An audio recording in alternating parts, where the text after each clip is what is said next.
The broadcast is now starting. All attendees are in listen-only mode.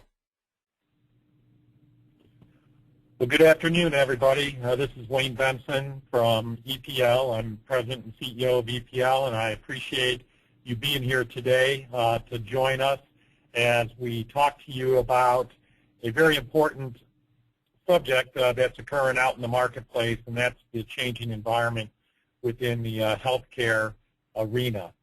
We believe that there's a tremendous opportunity for credit unions, and I personally have had a background working with credit unions in the area of insurance for the last 25 to 30 years, and always had the vision that credit unions could play a key role in helping members stabilize their lives by tying health insurance to the credit union membership versus the employer membership. Again, credit unions have a mission, if you will, of once a member, always a member. And in this particular area, we believe that there's a great opportunity for credit unions to prepare for this. What we want to do today is we really want to educate credit unions on what's going on out in the marketplace with regards to health insurance and all the changes that are occurring regulatorily, through the regulations that our government's putting in place. And we also want you to understand what we think are some of the opportunities for you to utilize these changes to help you increase your relationship with each one of your credit union members, and also with your community to hopefully lead you to get more members. So with that in mind, what we're going to be doing today is we're going to be reviewing, I'm going to share a little bit about each one of our companies here in a couple of minutes, but we're going to be reviewing the credit union opportunity to really help you understand what that opportunity is and how we think it can benefit you. And with the partnership between EPL and Health Partners of America, we've created a technology product that we think can really allow you to plug into this opportunity in a very easy way. And we've tried to create a turnkey product that will, and a solution that will allow you to bring your credit union to your credit union membership to help you serve your members as all these changes take place. And what we wanted to do is outline some of the support that we've created to help you be successful. So EPL, a little bit, some of you on the phone may know EPL, some of you may not, but EPL is a credit union QSO. We're located in Birmingham, Alabama. We've been around since 1977, and we're a technology company, and our role is to help our credit union owners and other customers who we serve to help them implement their strategies and support their strategies through technology to help them serve their members. And certainly this opportunity as it's emerged is something that our customers and our shareholders have asked us to explore and develop, and that's why we've been doing that. Being located here in Birmingham, Alabama, we've had the unique opportunity to establish a relationship with a leader in our country in defined contribution health insurance strategies, and that is a company called Health Partners of America, or HPA. And Health Partners of America has been helping insurance brokers throughout the country to help serve them in meeting the needs of their customers. And we've worked with them to take some of the tools that they've developed for brokers and credit unionize them so that we can hopefully deliver these tools to help support you in meeting the opportunity that we're going to be describing to you today. So to talk a little bit more about the changes that are occurring in health insurance and describe some of the things that we're doing, it's my privilege to introduce to you Josh Hilgers, who is the president of HPA. And Josh, I'll turn it over to you, and you can take it from here. Thanks, Wayne. I appreciate all of you giving us your time for the next hour. Obviously, health insurance is changing. Our healthcare system is changing. The Affordable Care Act that was passed over 2 years ago now has ensured that, and obviously the changes are not final yet. We still get regulations almost every Friday from HHS on what this looks like. But there are certain trends and certain decisions that have been made that will fundamentally shift how people get health insurance over the next few years. So if we take a look at our environment and at the last census when we had the last data in 2011, the majority of Americans got their health insurance through their employer. And most people have come to expect that a good job would come with good health insurance. There have been certain advantages in the group health insurance market, the ability to pre-tax those premiums, the ability to get guaranteed issue coverage even if you had pre-existing conditions have made that an attractive marketplace to buy health insurance. The number of people buying their own health insurance has continued to increase as fewer and fewer employers offer group health insurance because of the high costs, some of the regulatory and administrative burdens, and the participation requirements set out by most carriers. And so we've seen the number of people buying their own health insurance triple over the last 10 years. The people that are on either Medicare or Medicaid programs, government-assisted programs currently, equal about 100 million. And then the uninsured is around 40 million. I read a report this morning that it's at 46 million. There's a lot of, that number has become a bit of a political football over the last few years. And the politically correct number that's mostly reported is over 40 million, although many of those qualify for Medicare or Medicaid but have simply not enrolled. Some are the young invincibles that choose not to buy health insurance, but there are many millions of Americans, at least 10 million, that are falling through the cracks that want access to affordable health care and affordable health insurance but simply do not have access to it. So there was definitely a need for a change in how our system works. And whether you support the Affordable Care Act or not, it is going to fundamentally change the way people get health insurance. Many of the expectations show that at the far end, as many as 185 million will be seeking their own health insurance, will be responsible for making that decision and making those payments with support either from subsidies or from a defined contribution from their employer in the next 2 years. And the number of people that have access to group health insurance because of some of the new regulatory burdens and costs associated with it will decrease significantly. Of course, the uninsured will have access to, more of them will have access to Medicaid, and many of them will have access to subsidies to help purchase individual coverage in that personal insurance market as well. So those shifts, there's a pretty wide range of expectation of what that will look like. The Congressional Budget Office is predicting around 28 million, while McKinsey Consulting has done a survey and expects that that number could be as high as 125 million consumers who will change how and where they get their insurance in the next year. So obviously that creates some opportunity, and we'll talk in just a few minutes about how the credit unions are uniquely positioned to meet those opportunities. I want to talk for a minute about some of the shift and why there will be so many Americans that will be leaving the group insurance market and looking at the individual insurance market as the way to get insurance.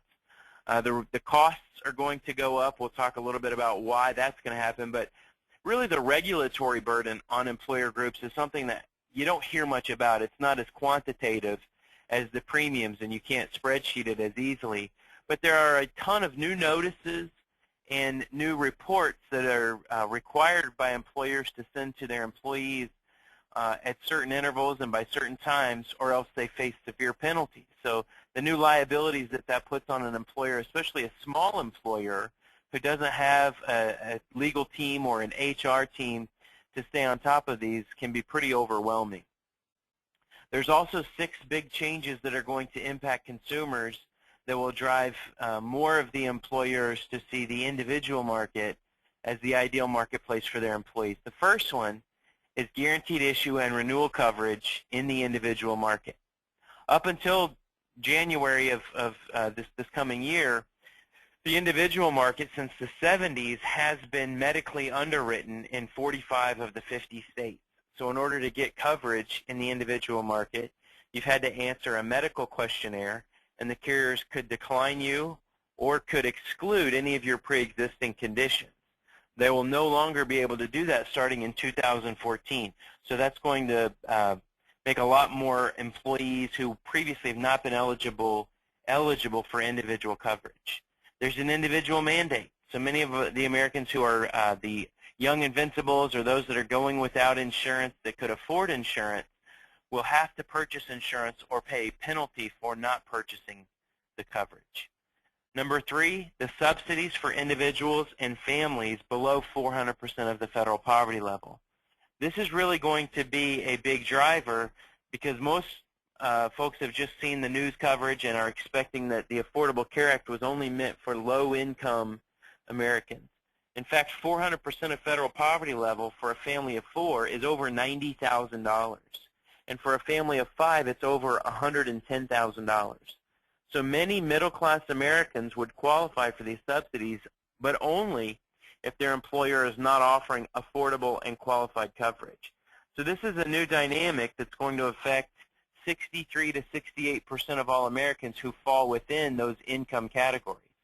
Many employers are not going to be ready for that conversation when an employee would come up to them after January of next year and say, you know, if you dropped the group health insurance coverage that you're currently offering, I could afford better insurance for my family, and it would cost me $4, $5, $6, even $10,000 less per year than me participating in your group health insurance plan.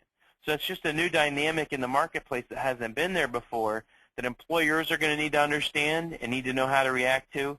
And the consumers who qualify for those subsidies are going to need to know how to access them and how to fill out the applications and what that process looks like to make sure they're purchasing the right coverage. In addition to the premium support through those subsidies, anyone making less than 250% of the federal poverty level may qualify for a cost-sharing support as well. So their deductibles, their co-insurance, and their co-pays would be reduced to help them have more affordable health care in addition to their premiums being reduced. Number 4, there's going to be new ways to shop and enroll beginning October 1st, just a week from today. The individual marketplaces in every state and the small group marketplaces are set to open, and it's going to give a new marketplace feel and an easier way for both consumers and employers to compare and contrast the benefits that they may be eligible for. The open enrollment periods for the individual market to make sure people don't just wait until they get sick or injured to buy health insurance are going to begin October 1st, a week from today, and will last through March. That's for this first year. It's going to be an extended open enrollment period. After that, it will be October 7th through December 15th the following years. Of course, if there's a qualifying event, someone may be eligible mid-year, but it will certainly circle around the end of the year that anybody would be able to make changes to their health coverage. And number 6 is product standardization. So right now, the individual market is medically underwritten, as we mentioned when we were talking about point number 1, but it also doesn't have some of the same coverage and benefit designs as the group market. The most glaring would be maternity coverage, because in the individual market, maternity coverage would guarantee that a claim is coming. Nobody would buy it unless they were, planning on having children. The carriers simply do not offer it, or very few of them do. It is now a mandated benefit in the individual market as it has been mandated in the small group market. They're all going to comply with the new metallic levels, so the bronze, silver, gold, and platinum actuarial values will be identical in both the individual and the small group markets. So the coverage will look the same. It'll be guaranteed issue. You'll be mandated to purchase it, and based on your income, if your employer does not offer you coverage, you may qualify for a subsidy to help you pay for that coverage and for your out-of-pocket expenses. So for these reasons, we think there will be a big push into the individual market. And the bottom line is that employee and small group premiums are rising. The traditional options available are declining, and the need for expert help is rising. So we haven't even gotten into the open enrollment period, and just in the past 2 to 3 weeks, we've seen huge announcements from large companies like Home Depot and IBM shifting retirees and part-time employees into these private exchanges and individual markets to purchase their coverage. It will not be long into 2014 before we see many companies making the same moves with their active employees based on some of those reasons we just talked about. So let's talk for a second, why do employers offer health insurance benefits? If we take a step back and ask the big question, we understand that it's to attract and retain quality employees and to have a healthier, more productive workforce. The best way to do that up until this point has been to offer traditional group health insurance. They've been synonymous with the word benefits, and it's because they benefit the employee in three main ways. Number one, there's been an employer contribution. Nobody else is going to pay for their health insurance, and so having an employer, and most carriers require at least 50% of single coverage, but many employers contribute much more than that to employees' benefits. Next, it's guaranteed issue. So as we mentioned before, it's been the only place many people with pre-existing conditions could find good, affordable coverage, and it's had those mandated benefits, covering services not covered by individual plans like maternity coverage. But starting in 2014, many of those benefits are gone. We talked about the employer contribution not being the only way someone could get help paying for their premiums, because the government and these subsidies will help pay for premiums if an employer doesn't. And in many situations, because they're basing affordability on the family, whereas the employer simply bases affordability on the employee, it might be more than the employer is willing to contribute. All of the plans will be guaranteed issue in 2014, and the mandated benefits will be the same in the group and the individual market. So the big question for 2014 is going to be, do I offer group health insurance or not? All groups are not the same. The factors that are going to help an employer decide whether they should offer group health insurance or not is going to be the size of their group, the average income of the employees in their group, and the cost. If the group premium is far less than the penalty for not offering coverage for larger groups, and the cost of a defined contribution or a program that would support their employees purchasing individual insurance, if the group premiums are less than that, then they should stick with group insurance. If it's not, if the group insurance premiums rise faster, and even with the penalty and the defined contribution an employer would want to make, the coverage is more affordable for the employer and for the employee in the individual market, that's the direction that they will go. So I mentioned earlier the federal poverty guidelines, and that it's not just for the lowest income Americans. Depending on family size, those numbers range. A family of 4, it's over $94,000. Family of 5, I mentioned, is $110,000.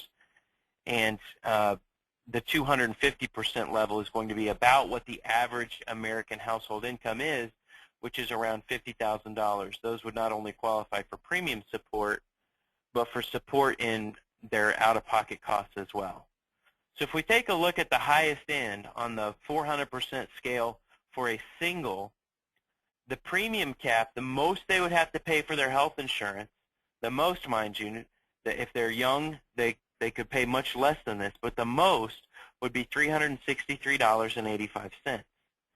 Now, for most Americans looking at group health insurance, the average premium in 2012 was $467.92, already over $100 more than the most in the individual market, depending on their income level. And when you factor in the inflation and some of the additional costs in the group market in 2014, that variance will be even higher. The plus one market, the most they would have to pay is $491. If they make $62,000, it could be less, depending on their income level. But the single plus one average premium in the group market in 2012 was $895, almost a $400 difference. And then anything larger than that is family. And so depending on the family size, it could be $618, $745. For my family, the maximum we would pay is $873. If we're only making $70,000, though, that out-of-pocket would be much less. The average group for a family is $1,312.08 in 2012. So there will be much more affordable plans in the individual market than in the group market. That's what's expected. So let me show you an example real quick of a family of 4 making $55,000 a year. This is your average family in America and the average income. The Kaiser Family Foundation anticipates that that premium would be around $14,556 for the family. Single coverage would be $5,400. For the employer to meet their obligation, they have to make the single premium, $5,400, affordable, meaning it costs the employee less than 9.5% of their W-2 income, or $55,000. That's only $5,225, which would mean the employer would only contribute $175 for the whole year, and the employee would pay the rest. That's why many employers, when surveyed or when the analysis is done, they're already meeting their obligations, so they're assuming that they're already there. They don't need to make any changes. But most employees will have, or most employers will have to pay more because the carrier requirement that they pay at least 50% of single coverage. That would be $2,700, and the employee would pay the rest, the $11,856. Some employers pay more, 100% of single, or even 50% of family. But all we're doing is taking that $14,556 and dividing it between the employer and the employee. What happens if the employer decides not to offer coverage? In 2014, there is no penalty. So by not offering coverage, he would actually pay nothing. He could give a defined contribution amount and increase this employee's taxable income and give them money to help purchase their insurance. There's better ways to do it. They can offer them some pre-tax dollars that can be used for out-of-pocket expenses in a health savings account or for qualified premiums like dental, vision, accident, critical illness. But if we look at just what the employee's contribution would need to be in order to have that plan, it's only $4,000 or $300 and some change per month, because the government contribution is a little over $10,000, so that plan is affordable for that family. And for both the employer and the employee, they are better off if the employer is not offering coverage. Even in 2015 and beyond, if this is a group with 50 or more employees, when you factor in the penalty, it's much less than what the employer would have paid anyway. So these are some of the factors that are definitely going into some of the decision-making that employers will be making. But we're already seeing a shift of retirees, part-time employees, and we believe we're going to see the shift of active employees follow, where employers are going to leverage the individual market and some of these subsidies that are available to offer benefits. Employers are reacting by reducing their workforce. We've already seen that occurring. Many, especially retail outlets, are reducing the hours their employees work to less than 30 hours a week so that they don't have to offer coverage, but they also don't have to pay a penalty if they have more than 50 employees. And many are dropping coverage. So all of this to say, many of your credit union members are going to find themselves in a marketplace to purchase insurance for the first time.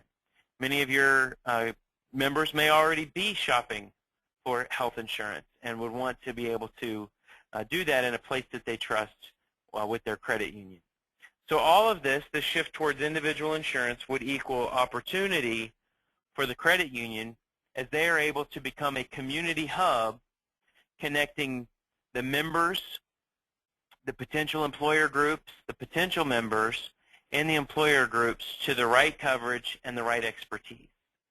Now, this is nothing new, this trend away from an employer being responsible for all of the decision-making to the consumers having their own decision. It began over 40 years ago when employers that were offering pension plans for retirement said, you know, we can't keep promising cost of living for life, and they shifted to a defined contribution or 401k model for retirement. Now, that happened over years and years, and it wasn't as quick or as big as the Affordable Care Act is going to make the transition in health insurance go from increased cost sharing to the high deductible and consumer-driven plan models to now the individual purchase and a defined contribution from an employer. Health insurance exchanges have been one of the most broadly defined terms over the last few years when we first started hearing about them as a part of the Affordable Care Act, the requirement that states set up their own exchanges to service both individuals and small groups through the SHOP exchange. In addition to public exchanges, private exchanges have actually been around for many years. Some of them are in the group market, which is indicated in light blue here, where you have single carrier group, multi-carrier group where an employer chooses the carrier, or in a few rare instances, a multi-carrier group where the consumer is allowed to choose the carrier, although this is much less likely and will not be available to small groups because of the adverse selection it would cause the carriers who are participating. The individual market, as indicated in the darker blue, has also had exchanges. Single carrier individual exchanges, which is just a website that a carrier like Blue Cross or United might have, where you can go in and put in your zip code and see an individual premium and put in your demographics and get a quote and apply online. That's not really an exchange to me. It's kind of pushing the boundaries of that definition. But a true exchange or marketplace where you can choose and see many different plans at one time, multi-carrier individual exchanges are something that have been around. eHealth is one of the best examples of that. And the exchange models that we have put together for the credit unions to be able to leverage would fit into this space here. One of the things that most people are not aware of, because it was not a part of the original Affordable Care Act, is that through regulation and guidance given by HHS, the bridge has been made between private exchanges and public exchanges due to very poor survey results and lack of trust in a government exchange. In order for consumers to be able to see what products they're eligible for and access those, a bridge has been created from a private exchange to that federal hub to be able to facilitate subsidies that an individual may be eligible for on a private exchange. So they don't just have to go to the state exchange to be able to get a subsidy and know what benefits they may qualify for. So when we use the word exchange, what we're talking about is an online insurance marketplace, a multiple carrier venue for insurance policies. Now, it's not just health insurance. While we represent all of the health insurance, major health insurance carriers in each state, accident, critical illness, dental, vision, life, home and auto, all types of insurance can be represented in an online marketplace. So it truly is like a Travelocity or Amazon for insurance. So if we take a look at what an employer needs, we talked about them desiring to attract and retain good employees. They also want to offer flexible and affordable benefit plans that all of their employees would qualify for. And they want to maximize on any tax savings they may be eligible for, but without the administrative headaches. A private exchange can meet those employers' needs. When we talk about what an employee or an individual consumer would need, being able to make the most of their money, having an easy shopping experience, and buying only the products they need and understand, and having an actual person to talk to, being connected to an expert immediately, and not just when they're making the decision about buying, but for as long as they own the policy. Those are what an employee is looking for, an individual is looking for, and a private exchange can meet those needs as well. So with all of that in mind, we're going to introduce to you today CUBE, or the Credit Union Exchange Blueprint. The reasons that we're offering the Credit Union Exchange Blueprint is because that it's created solely for credit unions. The unique support with software, training, education, and marketing materials are all geared towards credit unions. And a private exchange or online marketplace with broad insurance participation can be branded, scripted, and designed specifically for a credit union to communicate value propositions of insurance to their members. There's dedicated resources, an online portal, a CRM for tracking, plus trained agents. We'll get into a little more detail in the next few slides. There's also a tremendous value for credit unions, their members, and their community to have a trusted resource to go to get information, get quotes, and be able to apply for coverage. The value to the member to protect their assets and what matters most. So if they're an uninsured or underinsured, the assets they currently have in your credit union are at risk. And of course, the increased revenue and deposit accounts from the sale of the insurance products, the new marketing avenues for your financial products, and to be able to replace other streams that are being attacked by regulation, increase the value of the credit union relationship, truly have that once a member, always a member experience. And if you're offering health savings accounts or premium accounts that an employer may want to help fund to pay for insurance premium using defined contribution methodology, all of those are opportunities for increased revenue and deposits. So a quick product overview. I want to run through the main 4 components of the Credit Union Exchange Blueprint. The first one is that online marketplace for your members. It's your own exchange, so it's branded for you, has your color scheme, and promotes the products, the insurance relationships that you want to promote. We have quoting tools, subsidy calculators, health reform information, videos explaining different concepts like health savings accounts and the Affordable Care Act, and multiple templates for you to choose from, but all of them would be customized to your credit union. It's a turnkey solution for quickly offering up to 20 new products and sharing in the revenue that's produced.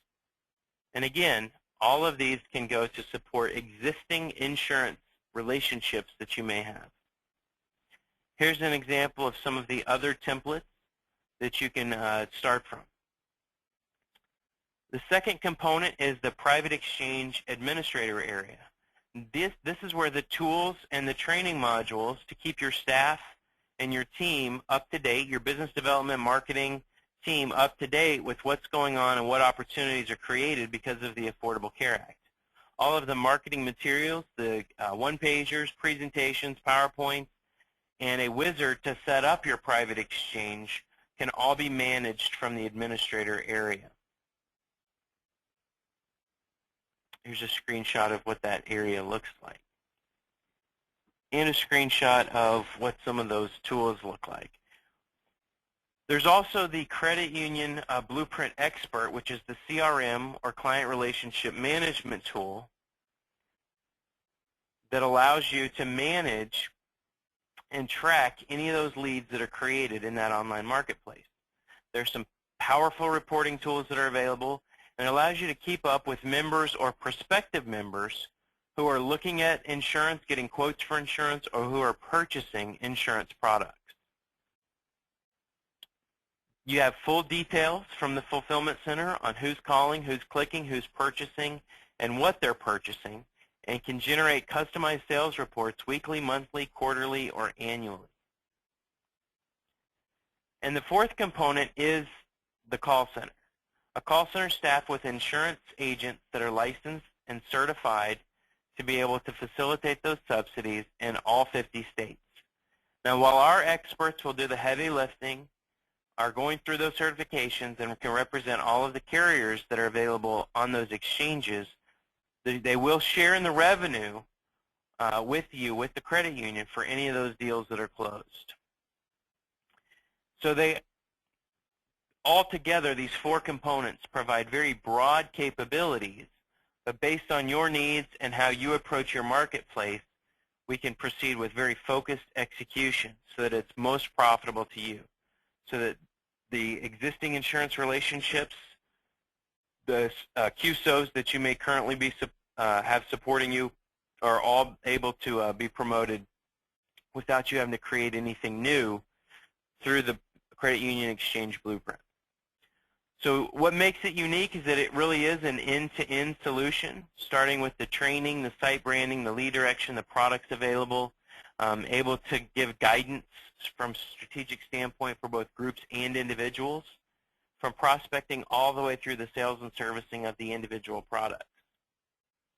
The Credit Union Exchange has a very low financial investment, but can yield great returns.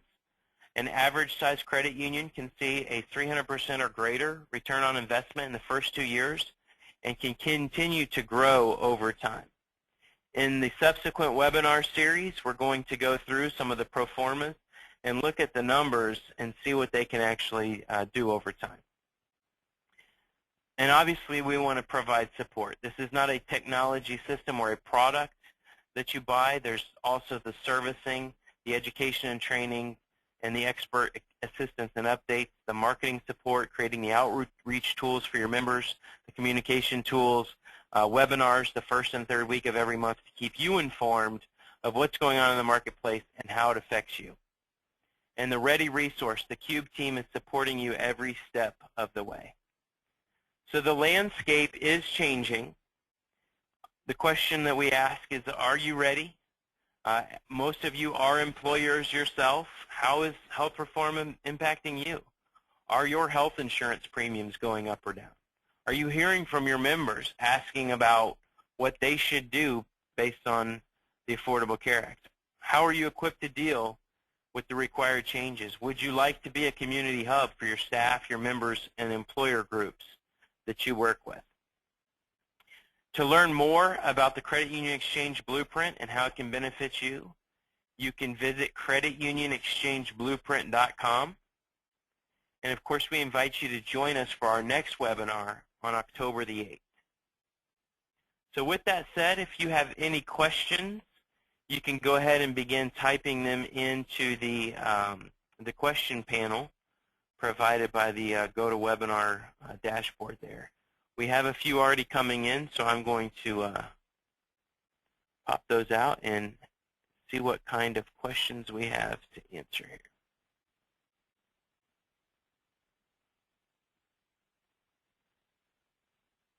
So the first question was about the premium cap ranges that I was giving.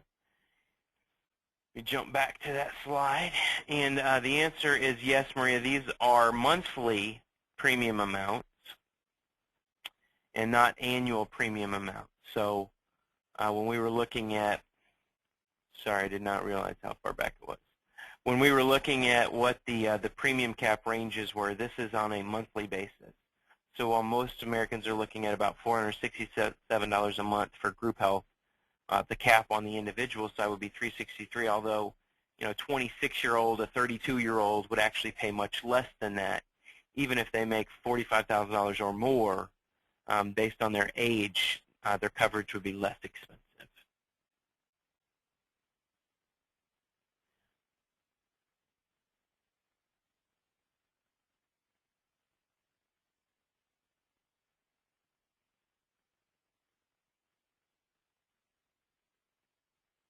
So the next question, it took me a minute to read, it was a longer one, is state-specific about Hawaii. And Bernard, I'd love to talk to you about that one specifically. Hawaii may have a couple different rules. They do things a little bit differently out there, and their state exchange is being run by the state. It's not a federally facilitated marketplace. And so the shop exchange that you're talking about and the tax credit that you would get as an employer for using that shop exchange. So let's set up a one-on-one to kind of go through what Hawaii looks like. The next question is, can we download these slides and or a recorded session to share with others on our management team? Yes, Michael, we are recording this presentation, and we'll make it available to everybody that is registered for this call. The next question, what carriers are available on the Credit Union Exchange Blueprint? The answer is in two parts, Jim. There's the carriers that can be represented on the online marketplace. There's no limit to the amount of carriers that we can display or connect to in the online marketplace. However, our call center support staff is currently representing over 100 carriers. We don't have final confirmation yet on the state's exchanges. That was due a couple weeks ago, and they delayed that requirement. We're hoping it's by the end of this week. So any carrier that's offering products in a state exchange will be available on your credit union exchange, as well as the carriers that are offering products not on the state exchanges.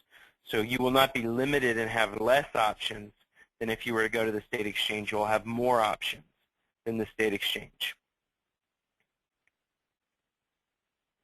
The next question is from Mary. Is this a program or solution for our staff or to be an exchange for our members?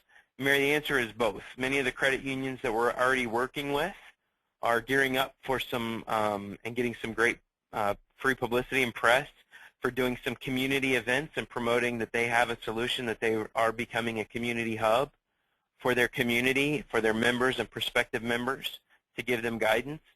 But the very first thing that they're looking at is, as an employer, does this make more sense for our employees as well? And so the answer is both. And many employers or credit unions as employers are finding that this is the ideal solution for their employees as well. Another question from Mary, how much work is involved and does it take another full-time staff member? That's a great question. The setup process we're making it as turnkey as possible. None of the instances that we have been implementing has another full-time employee or staff member needed to be involved. Current business development or marketing teams are simply integrating a lot of the messaging that has already been created to be able to leverage what really is a once-in-a-lifetime opportunity, which is the Affordable Care Act, and a change that's going to affect every single American. And so it's very rare that you would have an opportunity to go to your community, to go to your members and say, hey, this affects every single one of you, and we have the answer. We have some, a site that you need to visit so that you can know what direction to go in, either as an employer or as an individual. So we have not seen any additional staff required, just a couple hours from key members of the team making the decisions, the business development team and the marketing team, on what assets are they going to take advantage of. All of them are already created and ready to go. The next question is, do we need to be licensed in our state to offer this? The short answer is no. We have a revenue share arrangement for non-licensed credit unions. Obviously, having a license and us being able to share greater sums of the revenue with you based on policies sold is better in the long run for you. But we do have both a licensed and non-licensed contract and revenue share agreement that you would be able to take advantage of.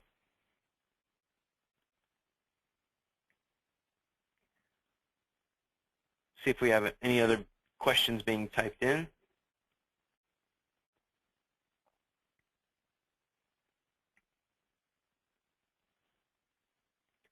All right, well, thank you guys very much for joining us on our first webinar. We are going to have our next webinar October 8th. You can register for that webinar at the creditunionexchangeblueprint.com. Just look under the events panel. I'll take you there real quick and show you where it is.